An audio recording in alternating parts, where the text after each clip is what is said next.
সরকারি চাকরিতে কোটা সংস্কার আন্দোলন এক পর্যায়ে রূপ নেয় বৈষম্য বিরোধী ছাত্র আন্দোলনের। সেখান থেকে ডাক আসে সরকার পতনের এক দফা দাবির। ছাত্র জনতার এই দাবিতে শামিল হয় অনেক রাজনৈতিক পক্ষ, যা শেষ পর্যন্ত হয়ে ওঠে গণ অভ্যুত্থান। যেই অভ্যুত্থানে অংশ নিয়েছিলেন একাদশ শ্রেণীর শিক্ষার্থী রীতা আক্তারও। গত ৫ আগস্ট দুপুরের পর মিরপুর ২ নম্বর এলাকায় মাথায় গুলি লাগে তার। গুরুতর আহত অবস্থায় ঢাকার সোহরাওয়ার্দী হাসপাতালে নেওয়া হলে কর্তব্যরত চিকিৎসক তাকে মৃত বলে ঘোষণা করেন। আমার মেয়েটা এই ছাত্রীদের সাথে এই মিছিলে গেছে।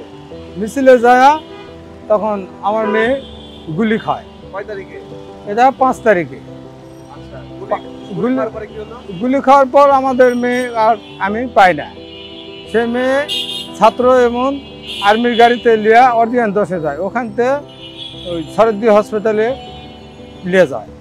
তখন আমি 10টা-12টা হসপিটাল ঘুরে যায় আমি শরদ্দি হসপিটালে পাই, মৃত্যু অবস্থায় পাই। রীতা আক্তারের মৃত্যুর সনদ নিয়ে বিচার আর ক্ষতিপূরণের দাবিতে এখন ঢাকার পথে পথে ঘুরছেন তার রিকশা চালক বাবা। ৩ সন্তানের মধ্যে একমাত্র রীতাই স্কুলের গণ্ডি পেরিয়েছিলেন। আদরের মেয়েকে হারিয়ে দিশেহারা পিতা জানেন না কোথায় জমা দেবেন মেয়ের মৃত্যু সনদ, কিভাবেই বা পাওয়া যাবে ন্যায় বিচার আর এক জীবনের ক্ষতিপূরণ। এই কাগজটা জমা দেব, এই জন্যই ঘুরতেছি। কাগজ জমা দেবা এখনো আমি পারিনি। কাগজটা ঠিক জায়গায় পৌঁছে দিলে আমার মেয়ের নামটা উঠে যাবে সরকারি খাতা। আমার মেয়ের যেটা সুষ্ঠু যেটা বিচার সেটাই আমি চাই। এমন কিছু আমার যেহেতু আমি একটা মেয়ের লেখাপড়া শিখা এত বড় করে এখন সে একটা মৃত্যু হয়ে গেল, এই আমার চাওয়া। আর কি গত কয়েকদিন ঢাকার অলিতে গলিতে ঘুরেও কোনো কুল কিনারা করতে পারেনি রীতার পরিবার। জয়পুরহাটের এই পরিবার তাদের মেয়ে হত্যার বিচার আর ক্ষতিপূরণের দাবি কিভাবে পৌঁছাবে রাষ্ট্রের কাছে তাও জানা নেই তাদের। আমার ভাস্তি গুলি খায় মারা যায়, সেই লাশ নিয়ে আমার ভাই দেশে যায়।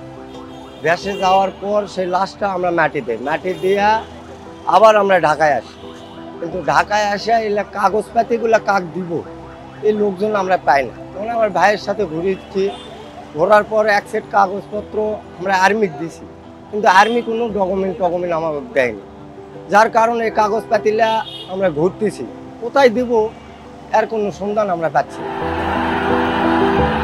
রীতা আক্তারের মতো এমন অসংখ্য খেটে খাওয়া সাধারণ পরিবারের সন্তানরা জীবন দিয়েছেন বৈষম্য বিরোধী ছাত্র আন্দোলনে, যাদের প্রাণের বিনিময়ে পতন হয় শেখ হাসিনা সরকারের।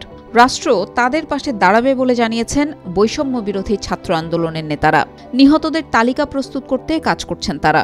সমন্বয়করা জানিয়েছেন যারা ক্ষতিপূরণ বা ন্যায় বিচার চান তাদের কি করতে হবে। আমাদের বৈষম্য বিরোধী ছাত্র আন্দোলনের যেহেতু বিভিন্ন জেলা শহরগুলোতে কমিটি আছে, তো ওই জেলা শহরগুলোর বিভিন্ন টিম কিন্তু এই ধরনের কাজ করছে। আমরা কিন্তু বৈষম্য বিরোধী থেকে ওই ডাকটা দিয়েছি, আপনারা যারা বিভিন্ন জেলা শহরগুলোতে আছেন, মফস্বলের মধ্যে আছেন, আপনারা টিম তৈরি করে এখানে আহতদের সেবা করুন, বা মেডিকেলে যদি কোনো হেল্প লাগে, এখানে যদি কোনো ফান্ড রেজিংয়ের দরকার হয় সেটা আপনারা হেল্প করুন। যেহেতু সব কিছু তো সেন্ট্রাল কমিটি দ্বারাই হইতে হবে এরকম না, জেলা শহরের মানুষ তো ব্যক্তিগত পর্যায়ে উদ্যোগ নিয়েও কাজগুলো করতে পারে। এই ডাকটা আমরা আসলে বৈষম্য বিরোধী থেকে দিয়েছি। বৈষম্য বিরোধী ছাত্র আন্দোলন তো এখানে ভলেন্টিয়ারি টিম তৈরি করে, ভলেন্টিয়ার গ্রুপগুলো তৈরি করে কাজ করতে পারে। কিন্তু এখানে আমাদের তো আসলে সবথেকে বড় স্টেকটা নেই, এখানে স্টেক হোল্ডার আসলে সরকার, তার প্রশাসন আছে, তার নানান ধরনের ইকুইপমেন্ট আছে, যার মাধ্যমে সে আসলে আহতদের চিকিৎসা দিতে পারবে।